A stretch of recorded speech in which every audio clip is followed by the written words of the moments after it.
Radio TLA.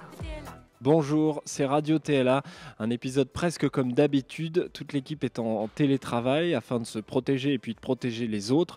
Sachez déjà que tout le monde va bien et on espère que vous aussi vous allez bien. Dans cette période un peu spéciale où le théâtre a dû fermer ses portes, on a une grande obsession, c'est garder le lien.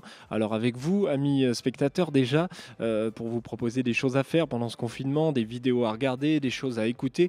Vous retrouvez ça sur nos réseaux et sur notre site internet. Avec nos partenaires aussi, toute l'équipe est en lien avec les établissements scolaires, les conservatoires, les centres sociaux, les universités, les associations, bref, on est en lien aussi pour la suite. On vous prépare plein de choses pour la suite de la saison et puis pour ce qui vient également, c'est-à-dire la saison 2021. Et puis dernier lien indispensable à la vie de nos maisons, le lien entre vous et les artistes, les chorégraphes, les danseurs, les comédiens, les auteurs.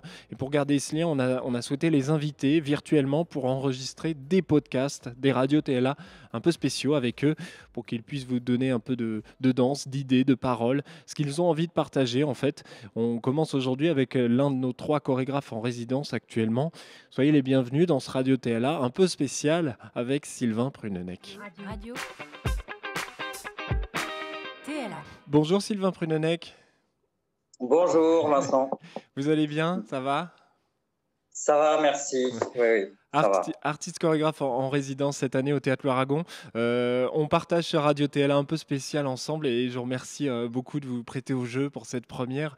On vous a demandé de nous partager ce que vous aviez envie de partager en fait là maintenant dans ce contexte, et on est parti sur 2 choses du coup. La première chose, c'est une danse métronomique. Vous nous emmenez en Mongolie, c'est ça, à Oulan-Bator? À Oulan-Bator, oui, la capitale de la Mongolie, où je suis passé, donc c'était fin août.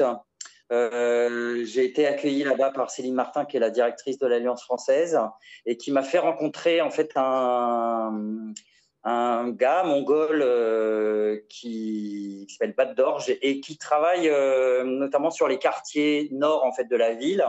Où il y a pas mal de problèmes sociaux, environnementaux.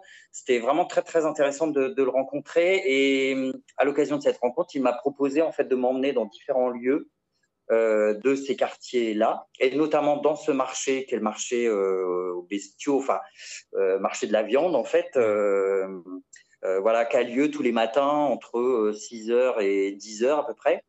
Et donc, nous, on y est arrivé plutôt vers la fin du marché, vers 9h à peu près. Et donc, j'ai dansé une de mes danses métronomiques, donc qui sont des danses que j'ai comme ça emmenées tout au long du voyage que j'ai fait depuis la France 48e parallèle. Voilà, jusqu'à l'île de Sakhaline, en Russie extrême orientale. Et donc voilà, et je tenais absolument à passer à Oulan-Bator parce que cette ville est vraiment sur le 48e parallèle. Et donc voilà, je me suis retrouvé dans ce marché. Et donc j'ai fait plusieurs des danses métronomiques, et j'ai beaucoup aimé le fait d'être de pouvoir présenter ces danses dans un contexte où il y a des gens qui travaillent. Évidemment, j'ai essayé de ne pas déranger, gêner le travail que les gens étaient en train de faire. Il y a quelque chose d'un peu incongru, et en même temps, la danse, je ne sais pas comment dire, la danse, elle est acceptée. En fait, elle trouve quand même sa place, en fait, dans ce contexte-là.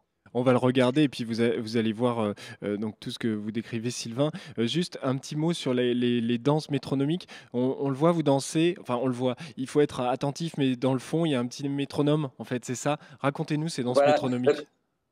Donc en fait, les danses métronomiques, donc je suis parti, en fait, j'ai fait ce voyage et j'ai emmené avec moi 2 métronomes, en fait. Un métronome mécanique, donc avec le petit bâton là qui fait tic-tac, et puis un petit métronome électronique. Et donc j'ai composé des danses en fait en changeant à chaque fois les pulsations. Et voilà, et ces danses-là, je les ai présentées sur des places publiques, dans des jardins, dans les différentes villes que j'ai traversées tout au long du voyage.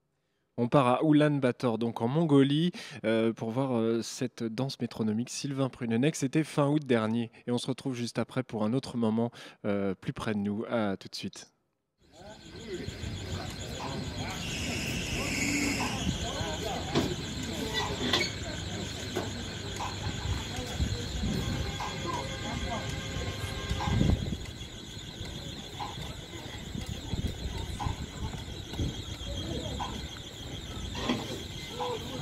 filme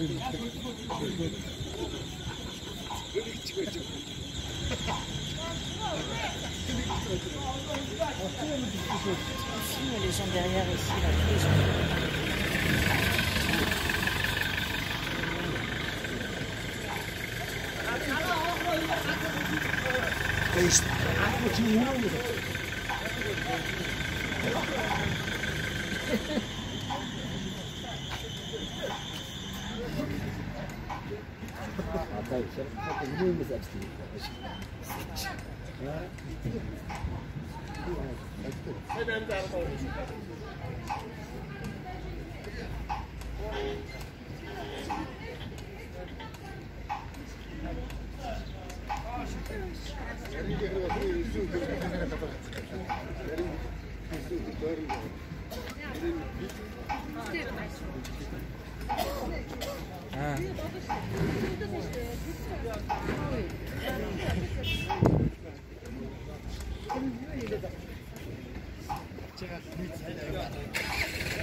어떤 열심히 어려 뭔가 하고 하고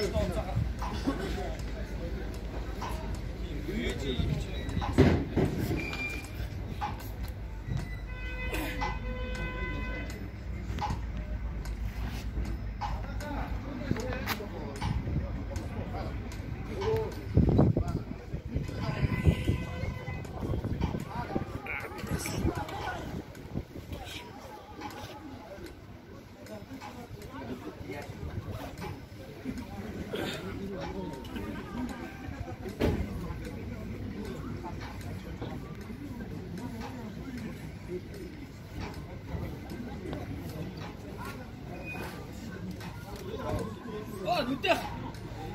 못 쟤. 못 돼.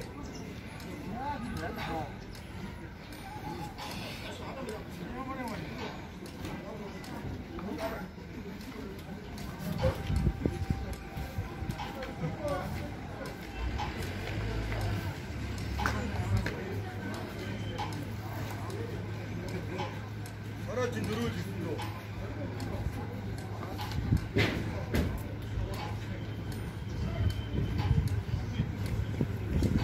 아론으로 진짜 이거 좀 들어가고 저런 거 나오지.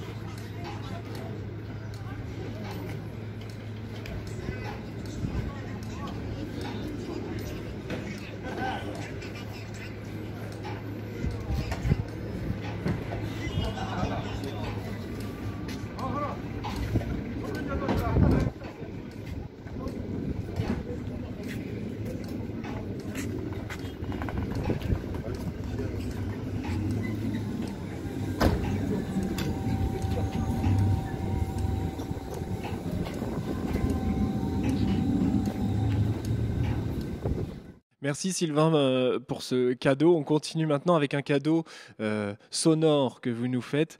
C'est un autre projet. On va l'appeler le projet Lannou. Ça se passe pas loin du théâtre, au parc de Lannou. On est donc à Villepinte, la ville voisine de Tremblay en France. C'est quoi ce projet Lannou et qu'est-ce qu'on va entendre maintenant, Sylvain ? Alors, le projet Lannou, c'est un projet qui se fait donc avec le théâtre Louis Aragon de Tremblay et aussi avec le centre social André Malraux, qui est juste à côté du parc de Lannou. Et l'idée, c'était de rencontrer des habitants en fait de cette cité et de leur demander de raconter des paysages. Et donc Mireille, qu'on va entendre, est la première en fait à avoir participé, à être venue pour voilà, raconter un paysage. Et il se trouve que cette dame, elle fait de la plongée sous-marine depuis peut-être une dizaine ou une quinzaine d'années.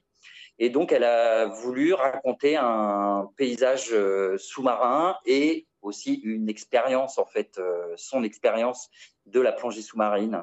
Et donc voilà. Et j'essaye de faire des petits montages avec tous les entretiens que j'ai. Il y a aussi l'idée, alors bon, mais j'espère que ça aura lieu, j'en sais rien, à cause du confinement, tout est un peu en suspens. Mais il y avait l'idée aussi de faire des images en fait au parc de Lannou avec Sophie Lally qui, elle, m'a aussi accompagnée durant le trajet le long du 48e parallèle. Et donc, on voulait coller des images à ces sons, en fait, enfin, à ces enregistrements. Voilà, donc j'espère qu'on arrivera à le faire, mais en attendant, comme je suis un peu comme tout le monde confiné, je travaille sur ces enregistrements. J'ai travaillé aussi avec des enfants en fait de l'école maternelle du parc de Lannou, et puis il y a d'autres personnes aussi qui sont venues parler de paysages, et voilà. On écoute Mireille donc au parc de Lannou dans son paysage de plongée sous-marine.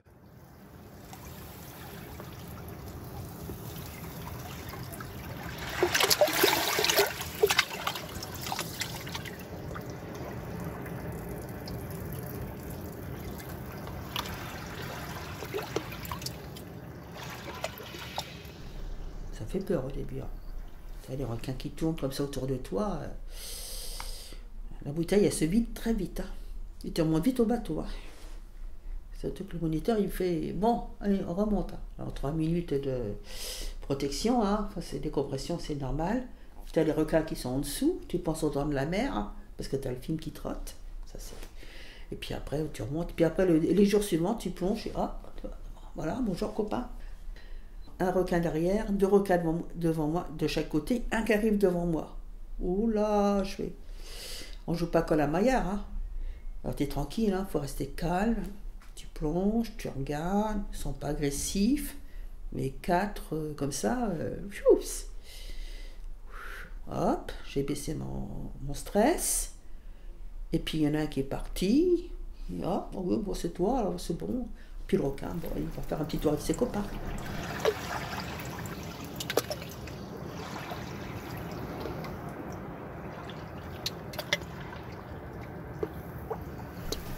Tu plonges, alors tu coules, après tu te stabilises un petit peu, et tu as les premières bulles qui apparaissent. Les bulles, c'est qui sortent de la bouche. Mais les bulles, c'est bien, parce qu'on les voit, c'est comme une coupe de champagne, si vous voulez. Vous avez une bon champagne, les petites bulles là, qui remontent à la surface. Ça fait la même sensation. C'est ça, les bulles. Et c'est génial. Parce que moi, je suis champenoise, donc je connais le champagne aussi. Donc voilà.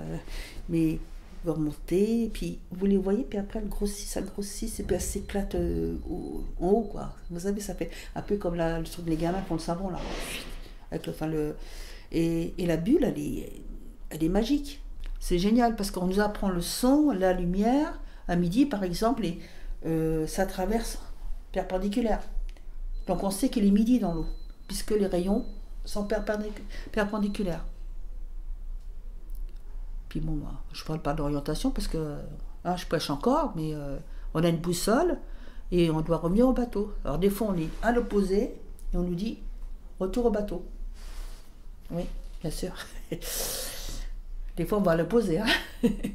Voilà pour cette carte postale sonore, on peut dire ça comme ça. Ça a été enregistré donc dans ce projet Lannou avec le centre social André Malraux et avec vous, Sylvain Prunenec à Villepinte, du côté du parc de Lannou. Merci beaucoup Sylvain d'avoir partagé ça avec nous. J'espère qu'on se retrouvera très vite. Merci à toi. Ouais, oui. Je l'espère aussi parce que j'ai très envie d'être dans les montages, de réécouter les gens que j'ai croisés au parc de Lannou, tout ça. Ça me donne évidemment très envie de retrouver les gens de Tremblay, de Villepinte. J'espère à très vite. Merci Sylvain, à très bientôt. À bientôt, au revoir. Radio TLA.